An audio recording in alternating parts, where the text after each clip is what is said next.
بیمار ہونے والے جو لوگ غلطیاں کرتے ہیں ان میں سے ایک غلطی یہ بھی ہے کہ بہت سارے لوگ بیماری کا علاج نہیں کرتے ہیں، نہیں کراتے ہیں، بیٹھے رہتے ہیں۔ علاج کرانا چاہیے نا، اسلام نے باقاعدہ حکم دیا ہے۔ اللہ کے نبی علیہ الصلوۃ والسلام فرماتے ہیں لکل دائن دوا، ہر بیماری کے لیے دوا ہے۔ آپ فرماتے ہیں فَإِذَا أُصِيبَ دَوَاءُ دائی، اگر جو بیماری ہے اگر اس کے مطابق دوا لگ جاتی ہے تو اللہ رب العالمین اس کو شفا کر دیتا ہے۔ شفا کون کرتا ہے؟ اللہ کرتا ہے۔ اگر بیماری کے مطابق دوا لگ جاتی ہے تو اللہ کے نبی علیہ الصلوۃ والسلام نے باقاعدہ خود حکم دیا ہے کہ بیماری کے لیے دوا کرو، دوا کرو۔ یہ توکل کے خلاف نہیں ہے۔ بہت سارے لوگ کہتے ہیں اللہ پر بھروسہ پھر کہاں رہ جاتا ہے، ایسا نہیں ہے۔ اللہ کے نبی نے ہی کہا ہے نا، اور یہ مسلم کی روایت ہے، کوئی ایسی ویسی کتاب کی تو ہے نہیں کہ اس پہ تحقیق کی ضرورت ہے۔ مسلم کی روایت ہے، بیماری کا علاج کرانا ہے۔ اللہ نے کہا وَلَا تُلْقُوا بِأَيْدِيكُمْ إِلَى التَّهْلُكَةِ، اپنے آپ کو ہلاکت میں مت ڈالو۔ آپ کسی ڈینجر بیماری میں مبتلا ہیں اور آپ علاج نہیں کرا رہے ہیں تو اس آیت کے خلاف آپ جا رہے ہیں نا۔ اللہ نے کہا وَلَا تُلْقُوا بِأَيْدِيكُمْ إِلَى التَّهْلُكَةِ، اپنے آپ کو ہلاکت میں مت ڈالو۔ اگر آپ علاج نہیں کراتے ہیں تو گویا آپ اپنے آپ کو ہلاکت میں ڈال رہے ہیں۔ تو قرآن کی آیت بھی آپ کو اس بات کی طرف لے کر جا رہی ہے کہ آپ علاج کرائیں۔ اسی طریقے سے ایک اور جگہ اللہ نے فرمایا وَلَا تَقْتُلُوا أَنفُسَكُمْ إِنَّ اللَّهَ كَانَ عَلَيْكُمْ رَحِيمًا، اپنے آپ کو قتل مت کرو، اپنے آپ کو قتل مت کرو، یعنی اگر پرابلم ہے، آپ کو کوئی مسئلہ ہے تو آپ ضرور اس کا علاج کراؤ۔ اسی طریقے سے دیکھیں اللہ کے نبی علیہ الصلوۃ والسلام نے فرمایا کہ ما انزل اللہ دان الا انزل له شفاء، اللہ نے جو بیماری بھی دنیا کے اندر نازل کی ہے اس پر بھی شفا نازل کی ہے، اس پر شفا بھی نازل کی ہے۔ اسی طریقے سے آپ علیہ الصلوۃ والسلام فرماتے ہیں کہ ان اللہ تعالی لم ينزل دا الا انزل له دوا، جو بھی بیماری اللہ نے نازل کی ہے اس کے لیے اللہ نے دوا بھی ضرور نازل کی ہے۔ تو اس طرح کی بہت ساری روایتیں ہیں، آپ دیکھ سکتے ہیں۔ اسی طریقے سے دیکھیں بیمار لوگوں سے ہونے والی غلطیوں میں ایک غلطی یہ ہے کہ بہت سارے لوگ چھوت چھات کا عقیدہ رکھتے ہیں۔ چھوت چھات سمجھ رہے ہیں؟ یعنی کسی کے پاس جا کر کے کوئی آدمی بیٹھ جائے تو یہ عقیدہ بنا لیتا ہے کہ اس کے پاس میں گیا تھا اور شاید اس کی بیماری مجھے لگ گئی۔ ایسے بہت سارے لوگ کمزور ایمان والے جو کمزور ایمان کے ہوتے ہیں نا، اس طرح سے سوچ لیتے ہیں، سوچ بنا لیتے ہیں۔ حالانکہ یہ بات بہت مشہور ہے، اللہ کے نبی فرماتے ہیں لا عدوہ، کوئی بیماری متعدی نہیں ہوتی ہے۔ یعنی آپ کسی بیمار آدمی کے پاس بیٹھ کر کے اس سے جو ہے باتیں کریں تو آپ اس طرح کی سوچ ہرگز نہیں بنا سکتے ہیں کہ اس کے پاس بیٹھنے سے مجھے بیماری لاحق ہو جائے گی، یا اگر آپ بعد میں بیمار ہو گئے تو آپ ایسی سوچ بنا لیں کہ اس کی وجہ اس کے پاس بیٹھا تھا اس لیے مجھے جو ہے بیماری لاحق ہو گئی ہے، میں بیمار ہو گیا۔ یہ سوچ اسلام کے خلاف ہے۔ تو یہ عقیدہ رکھنا کہ بیماری ایک دوسرے کو لگ جاتی ہے، یہ صحیح نہیں ہے، ایسا نہیں ہونا چاہیے۔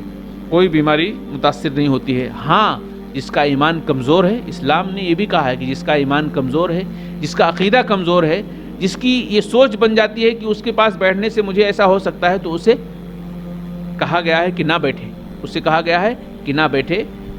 کیوں؟ تاکہ اس کا عقیدہ مضبوط ہو جائے۔ عقیدے کی مضبوطی کے لیے کہا گیا ہے کہ وہاں پر نہ بیٹھے۔ کیوں؟ وہاں پر بیٹھنے کے بعد وہ عقیدہ بنا لے گا کہ اس کی وجہ سے مجھے ہو گیا، تو وہاں بیٹھے ہی مت، تاکہ اس کے عقیدے میں کسی طرح کا کوئی پرابلم نہ آئے۔ یا تو پھر انسان کا عقیدہ ایک دم مضبوط ہونا چاہیے کہ وہاں بیٹھنے سے کچھ نہیں ہوتا ہے، اللہ جو کرے گا وہی ہوتا ہے۔ اس طرح سے اگر عقیدہ ہے تو کوئی مسئلہ نہیں ہے۔ اسی طریقے سے دیکھیں بیمار لوگوں سے ایک غلطی یہ ہوتی ہے کہ بہت سارے لوگ جزا و فضا کرتے ہیں، جزا و فضا کرتے ہیں، یعنی بہت روتے دھوتے ہیں اور اس مسئلے کو بہت گمبھیرتا سے لیتے ہیں، بہت سیریس لے لیتے ہیں اور جزا فضا کرتے ہیں، روتے دھوتے ہیں اور اول فول بکتے ہیں، نوحہ ماتم کرتے ہیں۔ اسلام نے اس سے منع کیا ہے، اسلام نے اس سے منع کیا ہے۔ اللہ نے فرمایا ایک جگہ پر الذین اذا اصابتهم مصیبہ قالوا انا للہ وانا الیہ راجعون اولئک علیہم صلوات من ربہم ورحمہ واولئک هم المہتدون۔ دیکھیں اللہ نے اس آیت میں کیا بیان کیا ہے، الذین اذا اصابتهم مصیبہ، جن لوگوں کو مصیبتیں پہنچ جاتی ہیں، تکلیفیں پہنچ جاتی ہیں، وہ جزا فضا نہیں کرتے ہیں، نوحہ ماتم نہیں کرتے ہیں، وہ شکوہ شکایتیں نہیں کرتے ہیں، بلکہ وہ کیا کہتے ہیں؟ وہ کہتے ہیں انا للہ و انا الیہ راجعون، انا للہ و انا الیہ راجعون، ہم اللہ کی طرف پلٹنے والے ہیں، اللہ کی طرف سے آئے ہیں اور اللہ کی طرف ہی ہم پلٹنے والے ہیں۔ روتے دھوتے نہیں ہیں، جزا فضا نہیں کرتے ہیں۔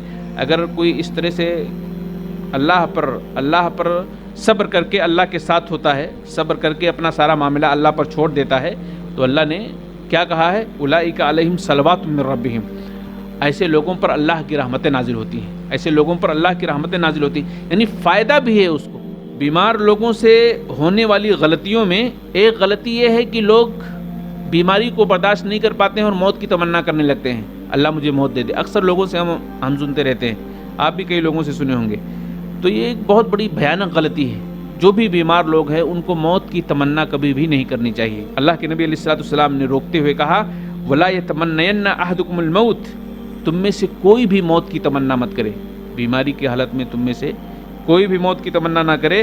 اِمَّا مُحْسِنًا فَلَعَلَّهُ أَن يَزْدَادَ، اگر وہ اچھا آدمی ہوگا تو اور اچھا کرے گا، اگر وہ اچھا آدمی ہوگا تو اور اچھا کرے گا. وَإِمَّا مُسِيًّا فَلَعَلَّهُ أَن يَسْتَعْتِبَ، اور اگر وہ برا ہوگا تو ہو سکتا ہے کہ توبہ کر لے. یہ جو حالات سے گزر رہا ہے نا، بیماری کی پریشانیوں سے جو گزر رہا ہے، ہو سکتا ہے کہ وہ توبہ کر لے. تو کسی بھی حال میں موت کی تمنا نہیں کرنی چاہیے. کیوں نہیں کرنی چاہیے؟ اس کی وجہ اللہ کے نبی نے بتایا کہ اگر وہ اچھا ہوگا تو مزید اچھا کرے گا، وہ خیر کا کام کرے گا. اور اگر وہ برا ہوگا نا تو یہ بیماری کے ساری تکلیفوں کو جھیلتے ہوئے وہ ضرور اللہ کی طرف پلٹے گا اور اللہ سے توبہ کرے گا. تو ہر حال میں اسے فائدہ ہی فائدہ ہے، اس لیے اسے موت کی تمنا نہیں کرنی چاہیے. اللہ کے نبی علیہ الصلوۃ والسلام نے سختی سے منع کیا ہے. اور آپ علیہ الصلوۃ والسلام نے ایک اور نصیحت کی ہے کہ اگر کسی کو کہنا ہی ہے، اگر کوئی اپنی بیماری سے بہت زیادہ تکلیف میں ہے اور اگر اس کو موت منانی ہی ہے، موت کی تمنا کرنی ہی ہے، تو پہلی بات تو موت کی تمنا نہیں کر سکتا، لیکن وہ اس طرح دعا کر سکتا ہے. کس طرح؟ اللہ کے نبی نے فرمایا اللہم احیینی ما کانت الحیات خیرا لی، اے اللہ تم مجھ کو زندہ رکھ جب تک کہ زندہ رہنا میرے لیے ٹھیک ہے. اللہ اس دن تک مجھے زندہ رکھ جس دن تک زندہ رہنا میرے لیے ٹھیک ہے، خیر ہے. وتوفنی اذا کانت الوفات خیرا لی، اور مجھے وفات دے دے اگر میرا مرنا میرے لیے بہتر ہے. ایسی دعا کی جا سکتی ہے. اے اللہ تم مجھے زندہ رکھ، اگر زندہ رہنے میں میرے لیے خیر ہے تو مجھے زندہ رکھ. اے اللہ مجھے وفات دے دے، اگر وفات میں میرے لیے خیر اور بھلائی ہے تو مجھے وفات دے دے. اس طرح سے انسان پریشانیوں کو نہ سہ کر کے، پریشانیوں میں مبتلا ہوا انسان اس طرح کی اللہ رب العالمین سے دعا کر سکتا ہے.